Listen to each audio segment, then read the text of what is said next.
ಚಂದ್ರರವರು contractor ಅವರು ಹೆಚ್ಚಿನ ಪರಿಶ್ರಮ ಇದೆ. ಅವರ ಒಂದು ಮುಂದಾಳತ್ವದಲ್ಲಿ ನಮ್ಮ ಕೃಷ್ಣಪ್ಪ ಹೇಳಿದ್ರು, ಮೊದಲು ಅವ್ರು ದುಡ್ಡು ಹಾಕೊಳ್ತಾರೆ, ನಂತರ ಬೇರೆಯವ್ರಿಗೆ ಅವರು ವಿನಂತಿ ಮಾಡ್ತಾರೆ ಅಂತ. ನಿಜವಾಗ್ಲೂ ಮೆಚ್ಚುವಂತ ಸಂಗತಿ. ನನಗಾದ್ರೂ ಬಹಳ ಸಂತೋಷ ಆಗಿದೆ. ಹಿಂದೆ ರಾಜ ಮಹಾರಾಜರ ಕಾಲದಲ್ಲಿ ಅವರೆಲ್ಲ ಊರಿಗೆ ಉಪಕಾರ ಆಗ್ಬೇಕು ಅಂತ ಅಂದ್ರೆ ದೇವಾಲಯಗಳನ್ನು ಕಟ್ಟಿಸ್ತಾ ಇದ್ರು, ಕೆರೆ ಕಟ್ಟಿಸ್ತಾ ಇದ್ರು, ಹಾಗೆಯೇ ಇನ್ನು ಹಲವಾರು ಸಮಾಜೋಪಯೋಗಿ ಕೆಲಸಗಳನ್ನ ಮಾಡ್ತಾ ಇದ್ರು. ಆದ್ರೆ ಇವತ್ತು ರಾಜ ಮಹಾರಾಜರು ಅಂದಾಗ ಅವ್ರಿಗೆ ತುಂಬಾ ಜನರ ಬೆಂಬಲ ಇರ್ತಿತ್ತು, ಇಡೀ ಜನತೆ ಅವರ ಹಿಂದೆ ನಿಂತ್ಕೊಳ್ತಾ ಇತ್ತು.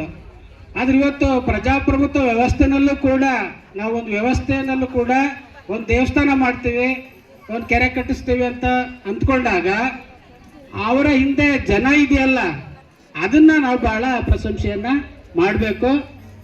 ಅವತ್ತೊಂದು ದಿವಸ ರಾಜರು ಮಾಡ್ತಾರೆ, ಇವತ್ತು ಆ ಕೆಲಸವನ್ನ ನಮ್ಮ ಮುಖಂಡರಂತ ಶ್ರೀ ರಾಮಚಂದ್ರರವರು ಮತ್ತು ಅವರೆಲ್ಲ ಕೃಷ್ಣಪ್ಪನವರು ಎಲ್ಲರೂ ಕೂಡ ಸೇರಿ ತುಂಬಾ ಜನ ಇದ್ದಾರೆ. ನಮ್ಮ ಭಾಸ್ಕರ್ ಇದ್ದಾರೆ, ಶಿವಣ್ಣ ಇದ್ದಾರೆ, ಸೋಮಣ್ಣ ಇದ್ದಾರೆ. ನಾನು ಎಲ್ಲರ ಹೆಸರನ್ನು ಹೇಳಕ್ ಹೋಗಲ್ಲ. ಊರಿನ ಎಲ್ಲ ಗಣ್ಯರು ಕೂಡ ಸೇರ್ಕೊಂಡು ಈ ಕೆಲಸವನ್ನ ಮಾಡ್ತಾ ಇದ್ದಾರೆ.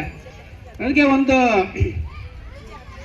ಕೆರೆಯಂ ಕಟ್ಟಿಸು, ಬಾವಿಯಂ ಸವೆಸು, ದೇವಾಗಾರಂ ಮಾಡಿಸು ಜೊರಳ್, ಸಿಲ್ಕಿದ ನಾತರಂ ಬಿಡಿಸು, ಮಿತ್ರರಿಗಿಂ ಕೈ, ನಂಬಿದರಿಗೆ ಒಟ್ಟಾಗಿರೋ, ಸಿಸ್ಟರಂ ಪೊರೆ, ವಿನತಿನ್ ತೆಲ್ಲಮಂ, ಪಿಂತೆತ ನೆರೆದೊಳ್, ಪಾಲೆರದುವಂ ತೊಟ್ಟು ಕಿವಿಯೊಳ್, ಲಕ್ಷ್ಮೀಧರ ಮಾತ್ಯನ. ಅಂದ್ರೆ ಕೃಷ್ಣದೇವ್ ಎರಡನೇ ಪ್ರೌಢ ದೇವರ ಆಸ್ಥಾನದಲ್ಲಿ ಒಬ್ಬ ಮಂತ್ರಿ ಇರ್ತಾನೆ, ಲಕ್ಷ್ಮೀಧರ ಮಾತ್ಯನ ಅಂತ. ಅವನಿಗೆ ಅವನ ಕಿವಿಯಲ್ಲಿ ಹೇಳಿದ್ದು ಅಂತದ್ದು.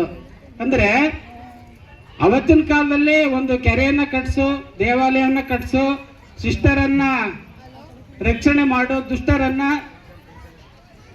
ಅವ್ರಿಗೆ ಶಿಕ್ಷೆಯನ್ನ ಕೊಡು ಅನ್ನುವಂತ ಒಂದು ಕೆಲಸವನ್ನ ಅವತ್ತೊಂದು ದಿವಸದಲ್ಲಿ ರಾಜರುಗಳು ಮಾಡಿದ್ದಾರೆ.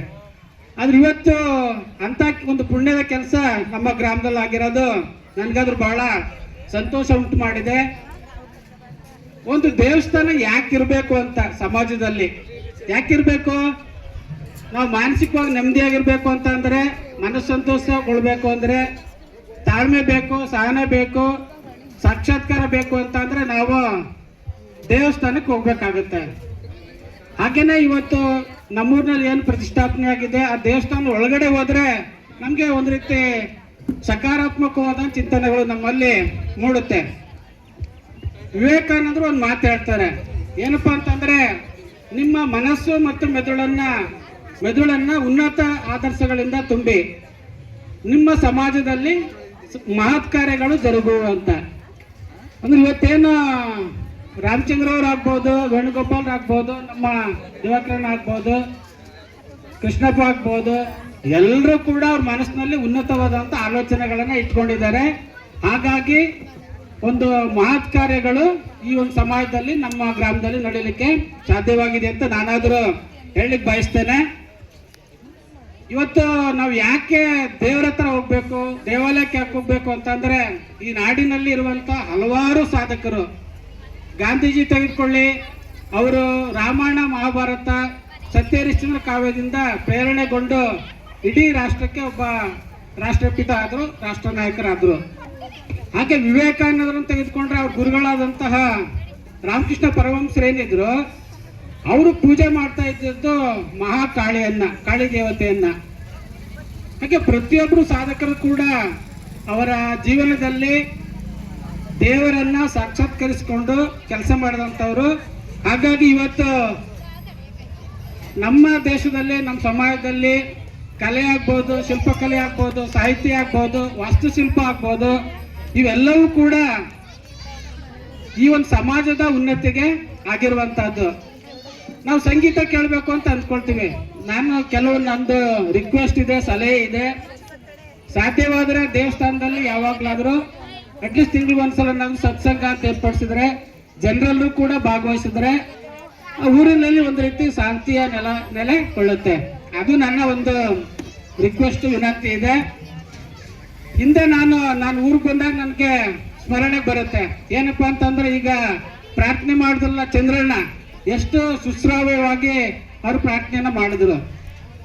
ಚಂದ್ರಣ್ಣ ಇದ್ರು, ಪುಟ್ಸಮ್ಮಣ್ಣ ಅಂತಿದ್ರು, ನಮ್ಮ ಚಿಕ್ಕಣ್ಣ ಪುಟ್ಸಮ್ಮಣ್ಣ ಅಂತಿದ್ರು. ಹಲವಾರು ಜನ ಪ್ರತಿ ಶನಿವಾರ ಒಂದು ದೀಪದ ಕಂಬ ಇಟ್ಕೊಂಡು ಊರಿನ ಸುತ್ತ ಮೆರವಣಿಗೆ ಬರ್ತಾ ಇದ್ರು, ಭಜನೆ ಆಡ್ಕೊಂಡು, ರಾಮನ್ ಫೋಟೋ ಇಟ್ಕೊಂಡು. ಅದೆಲ್ಲ ಯಾಕೆ ಅಂತ ಅಂದ್ರೆ ಇಡೀ ಗ್ರಾಮದಲ್ಲಿರುವಂತ ಜನರ ಒಂದು ಸಂತೋಷಕ್ಕಾಗಿ, ಮನಸ್ಸಂತೋಷಕ್ಕಾಗಿ ಮಾಡುವಂತಹದ್ದು. ಇಂಥ ಒಂದು ಭಜನೆ ಮಾಡಿದ್ರೆ, ಸತ್ಸಂಗ ಏರ್ಪಡಿಸಿದ್ರೆ ಒಳ್ಳೆಯ ಕೆಲಸ ನಮ್ಮ ಊರಿನಲ್ಲಿ ಆಗುತ್ತೆ, ಗ್ರಾಮದಲ್ಲಿ ಜನರ ಒಂದು ಏಳಿಗೆ ಕೂಡ ಆಗುತ್ತೆ ಅಂತ ನಾನು ಹೇಳಲಿಕ್ಕೆ ಬಯಸ್ತೇನೆ. ಒಂದು ದೃಷ್ಟಾಂತವನ್ನು ಹೇಳ್ಬೇಕು ಅಂತ ಅಂದ್ಕೊಂಡಿದ್ದೀನಿ ನಾನು. ಏನಪ್ಪಾ ಅಂತಂದ್ರೆ, ಒಂದ್ಸಲ ಒಬ್ರು ಪ್ರಖ್ಯಾತ ವೈದ್ಯರು ಇರ್ತಾರೆ. ಅವರು ಒಂದು ಅಂತಾರಾಷ್ಟ್ರೀಯ ಮಟ್ಟದ ಒಂದು ಪ್ರಶಸ್ತಿನ ಸ್ವೀಕರಿಸಲಿಕ್ಕೆ ಫ್ಲೈಟಲ್ಲಿ ಹೋಗ್ಬೇಕಾಗುತ್ತೆ.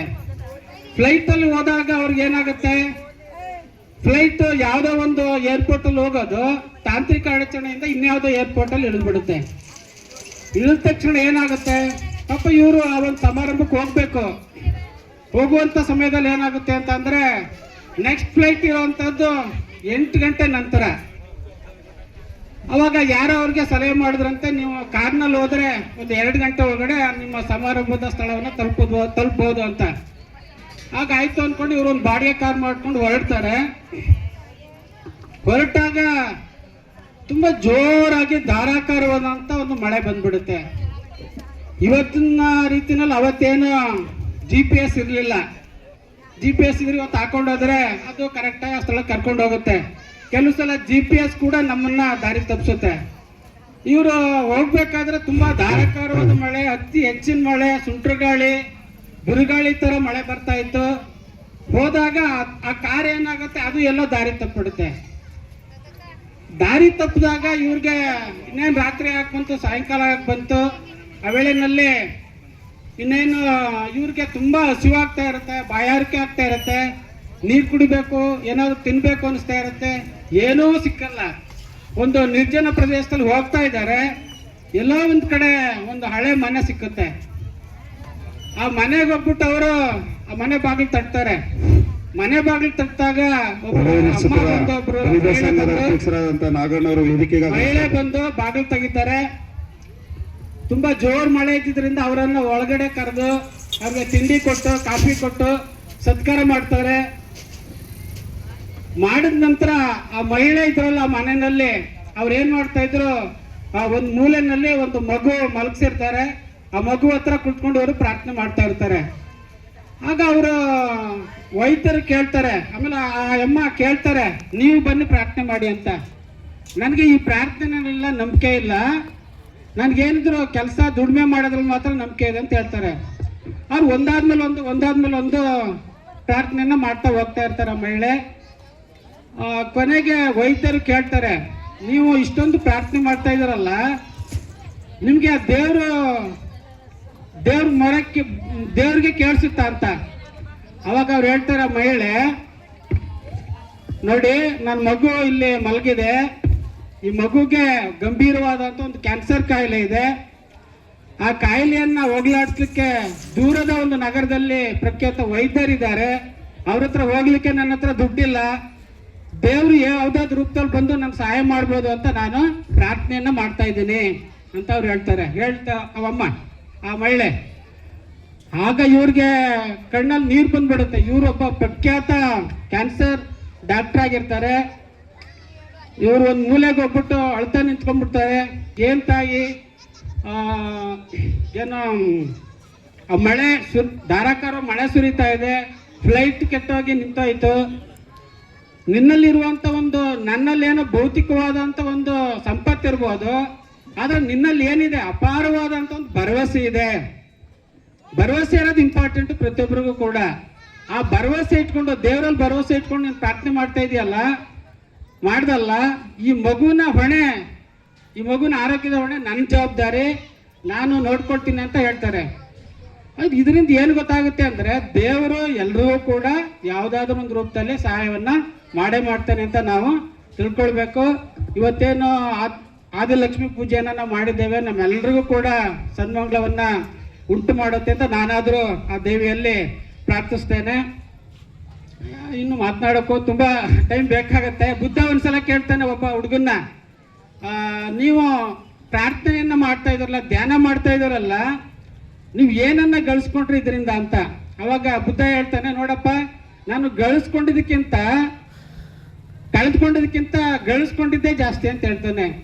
ಏನು ಗಳಿಸ್ಕೊಂಡೆ ಧ್ಯಾನ ಮಾಡೋದ್ರಿಂದ, ಪ್ರಾರ್ಥನೆ ಮಾಡೋದ್ರಿಂದ ಅಂದರೆ ಆತಂಕ ಕಳ್ಕೊಂಡೆ, ಭಯ ಕಳ್ಕೊಂಡೆ, ಸಿಟ್ಟನ್ನ ಕಳ್ಕೊಂಡೆ, ಆಕ್ರೋಶವನ್ನ ಕಳ್ಕೊಂಡೆ, ಇವೆಲ್ಲವನ್ನ ಕಳ್ಕೊಂಡೆ. ನಾನು ಗಳಿಸಿದಕ್ಕಿಂತ ಕಳ್ಕೊಂಡಿದ್ದೆ ಜಾಸ್ತಿ ಅಂತ ಅವರು ಒಂದ್ ಕಡೆ ಹೇಳ್ತಾರೆ. ಹಾಗಾಗಿ ಇವತ್ತು ಇಂಥ ಒಂದು ಧಾರ್ಮಿಕ ಕಾರ್ಯಕ್ರಮದಲ್ಲಿ ನಾವುಗಳೆಲ್ಲ ಭಾಗಿಯಾಗಿದ್ದಾಗ ಯಾವ ಒಬ್ಬ ವ್ಯಕ್ತಿ ಸಮಾಜದಲ್ಲಿ ಅವರ ಜೀವನದ ಜೊತೆಗೆ ಆಧ್ಯಾತ್ಮಿಕ ಜೀವನವನ್ನ ರೂಢಿಸ್ಕೊಳ್ತಾರೆ, ಅವ್ರು ಖಂಡಿತ ಈ ಸಮಾಜದಲ್ಲಿ ಒಂದು ಉತ್ತಮವಾದಂಥ ಜೀವನವನ್ನು ನಡೆಸಲಿಕ್ಕೆ ಸಾಧ್ಯವಾಗುತ್ತೆ ಅಂತ ನಾನಾದರೂ ಭಾವಿಸ್ತೇನೆ. ಈ ಸಂದರ್ಭದಲ್ಲಿ ಅತ್ಯಂತ ಉತ್ತಮವಾಗಿ ಕಾರ್ಯಕ್ರಮವನ್ನ ನಿನ್ನೆ ಬೆಳಗ್ಗೆಯಿಂದ ಈ ಕಾರ್ಯಕ್ರಮ ಸತತವಾಗಿ ನಡ್ಕೊಂಡು ಬಂದಿದೆ. ಅದಕ್ಕೆ ಮುಖ್ಯ ಕಾರಣ ನಮ್ಮ ರಾಮಚಂದ್ರ ಅಣ್ಣವರು ಮತ್ತು ಅವರೆಲ್ಲರ ಜೊತೆಗೂಡಿರುವಂತಹ ಎಲ್ಲ ಯುವಕ ಸ್ನೇಹಿತರು, ಊರಿನ ಮುಖಂಡರು, ಇವರೆಲ್ಲರೂ ಕೂಡ ಭಾಗಿಗಳಾಗಿದ್ದಾರೆ. ಈ ಒಂದು ಸತ್ಕಾರ್ಯ ಹೀಗೆ ಮುಂದುವರ್ಕೊಂಡು ಹೋಗ್ಲಿ. ಅವ್ರ ಕೈಯಿಂದ ಇನ್ನೂ ಉತ್ತಮವಾದಂಥ ಕೆಲಸಗಳನ್ನ ಮೂರೂರಮ್ಮ, ಲಕ್ಷ್ಮೀದೇವಿ, ಆಂಜನೇಯ, ಇನ್ನು ಉಳಿದಂಥ ಗ್ರಾಮ ದೇವತೆಗಳೆಲ್ಲ ಅವ್ರ ಕೈಲಿ ಆ ಕೆಲಸ ಮಾಡಿಸ್ಲಿ. ಅದರ ಜೊತೆಗೆ ಇನ್ನು ಸೆಕೆಂಡ್ ಲೈನ್ ಲೀಡರ್ಸ್ನು ಕೂಡ ನೀವು ಬೆಳೆಸಿ ಅಂತ ನಾನು ಕೇಳ್ಕೊಳ್ತೇನೆ.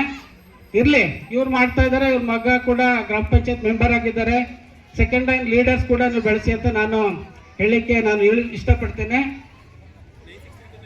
ಇಡೀ ಗ್ರಾಮದ ಎಲ್ಲರಿಗೆ, ಈ ಸಮಾಜದ ಎಲ್ಲರಿಗೆ ಸನ್ಮಂಗಳವನ್ನ ಆ ದೇವಿ ಲಕ್ಷ್ಮೀದೇವಿ ಉಂಟು ಮಾಡಲಿ ಅಂತ ನಾನು ಪ್ರಾರ್ಥನೆಯನ್ನ ಮಾಡ್ತೇನೆ. ಸರ್ವೇ ಜನ ಸುಖಿನ ಭವಂತು ಅಂತ ನಾವು ಹೇಳ್ತೀವಿ.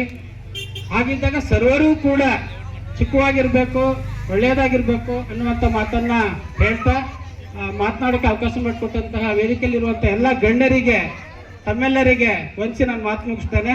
ನಮಸ್ಕಾರ.